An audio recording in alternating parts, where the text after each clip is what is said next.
Hey everyone, it's Chris here from Everyday Survival Gear, and today I bring you the Luckysun D80 Budget Light Forum Special Edition. So let me just start out by saying thank you to everyone on Budget Light Forum. They helped put this light together. It turned out into a great light, even though it does have its few little nicks and knacks or problems. Overall, I enjoy these style of lights the most, even though I do love the BLF edition of the A6. This would have to be my new favorite light because I like these story lights a little bit better than the floods. Personal preference, that's just about it. And also thank you to GearBest for their help too. It's all worked out pretty well. Everyone got their lights and everyone seems pretty happy.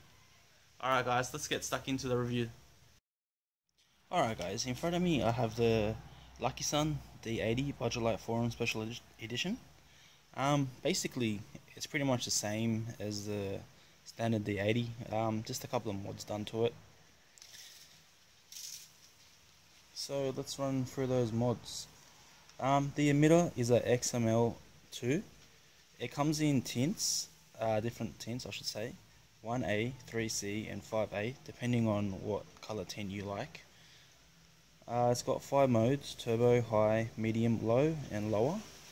Lower is pretty much a moonlight mode.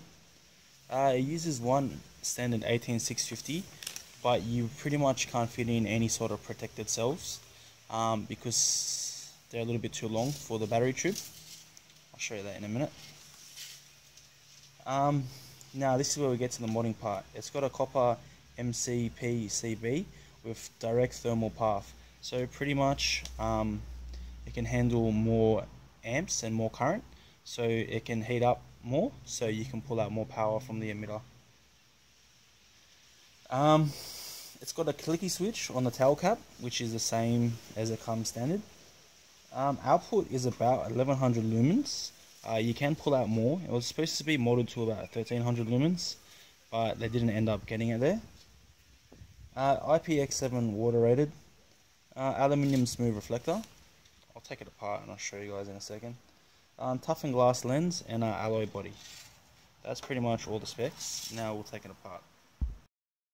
Alright guys, let me add in also, this is a very well built light, very nice. I like the design of these lights. The curling on the light is really good. It feels really nice. The heat fins are also very well made. It's got, I wouldn't really call it a tactical bezel, but it does have a aftermarket bezel. So yeah, as you can see, when these batteries fit in, it sits about there, so that's not too bad. But when you put in a protected cell, it does sit over the back of the tube, so that's a little bit too high. I done a spring bypass on mine.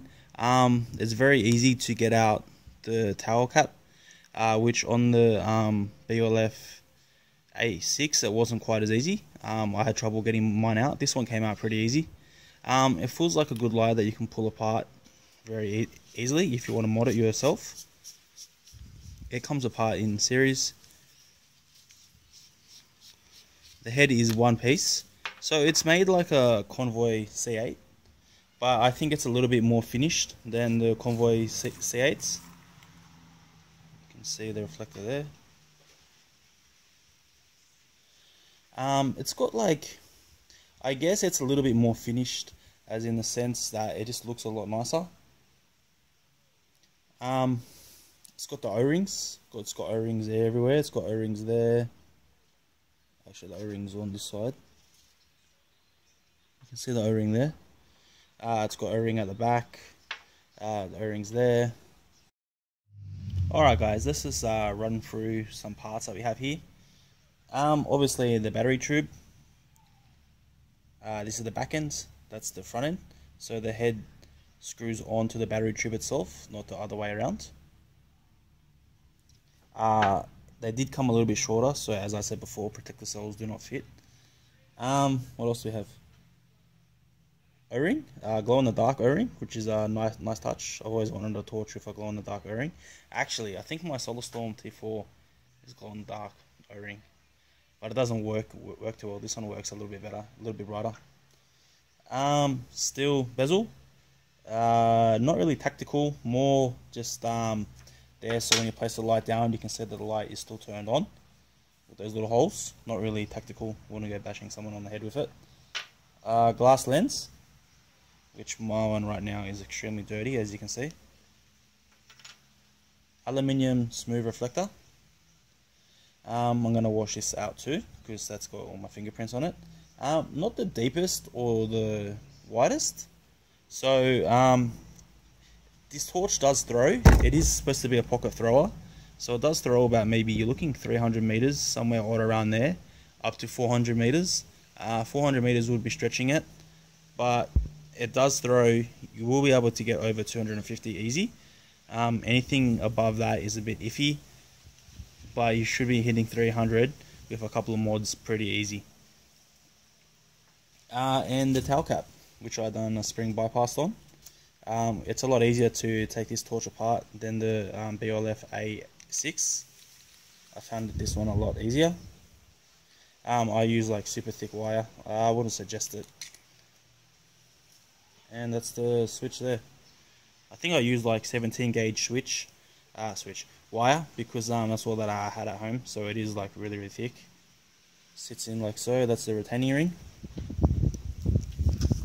Now I'll show you around the head.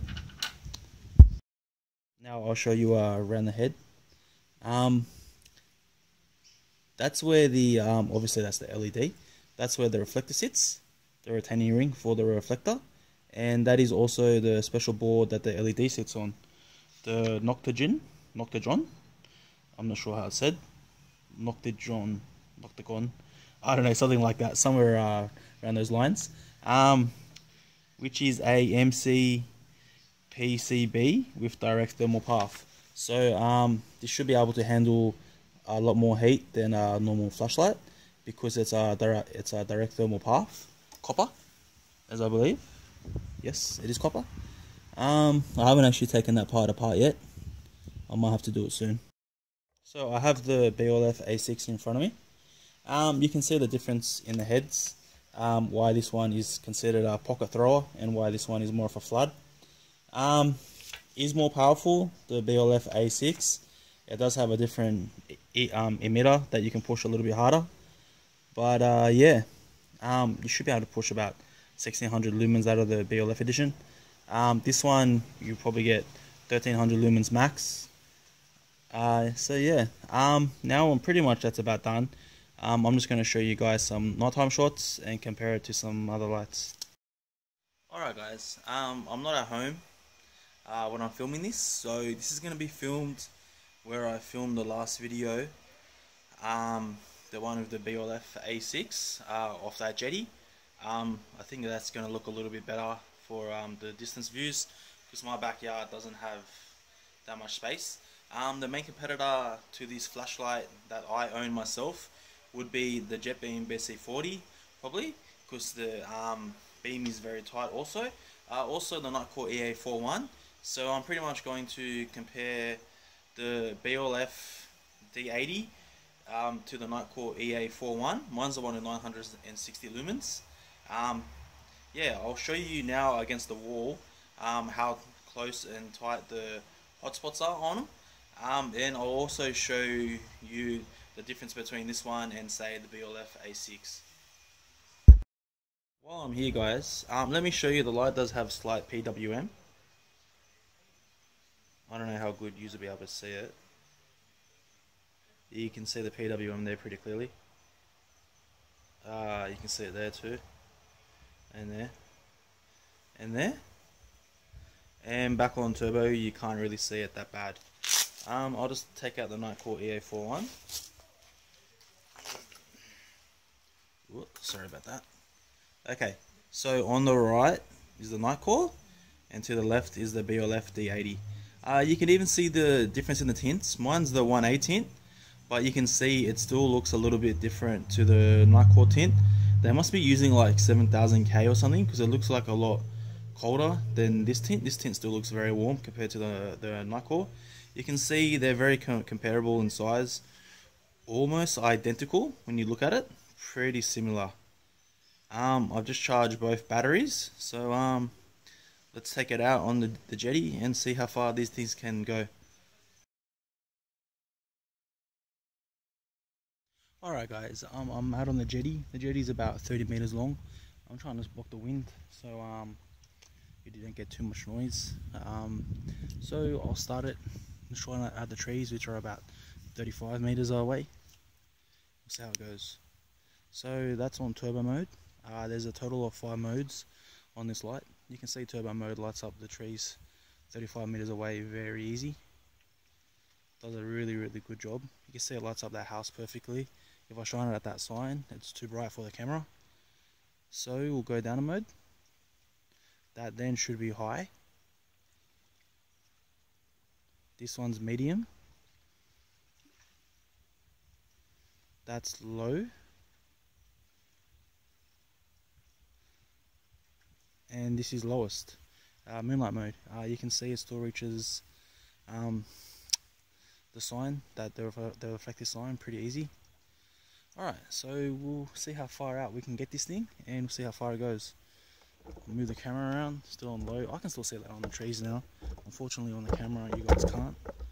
Alright, so where I reached last time with the BLF A6 to that boat, you can see that pretty easy. You can see those boats there and the fish jumping out. Alright, so I'm going to go on the net and I'm going to confirm how far distance this goes. You can't see that, but I can see that pretty easily, that it lights up the trees. That has to be at least 200 meters away, I'm guessing. Somewhere around about there. I'm just running it on someone's boat. Right, I'm going to move it back to the trees that are a little bit closer, just so the camera can pick it up. That easily has to be about 150 meters. I might actually walk down there even though it's really dark, just so I can shine it back. So pretty much I can shine it to those trees all the way over there, which you can kind of see on the camera but not properly, which is about, I'd have to be saying 250 meters away, and something just jumped out of the water, as you could just hear, and scared me. But anything the camera can pick up very close, that's about 130 meters away. I've already checked this out on Google. Let's compare it to a few other lights that are in the same sort of category. Alright guys, this is the Nightcore EA41 on its turbo mode, highest mode. About 960 lumens, so a little bit less lumens. Already it doesn't look like it's going to reach as far because it already looks a little bit more floody than the Luckysun D80 BLF edition. Let's go to a couple of trees that are a little bit further without me falling over my bag into the water. Still does a very good job. It actually does reach pretty much just as far. This is why I brought this light up the coast, because it pretty much is the most comparable light to the Luckysun D80. You can see those boats over there. Not as well as with the Luckysun, but you can still see them. You can see that boat pretty easy. You can see everything up to just about just as far. Let me put on the D80 just so you can see the comparison. Alright, the D80 to the right, Nightcore EA41 to the left. So you can see the difference, how much extra light that the D80 is putting out compared to the Nightcore EA41. So definitely goes a little bit further, the D80. You can see those trees over there, that has to be at least 150 meters away, easy. It definitely is a little bit brighter and a little bit tighter hotspot. Not by much, just by a little bit. You can see that pretty well, pretty easily. Now we'll go to a little bit closer trees over here.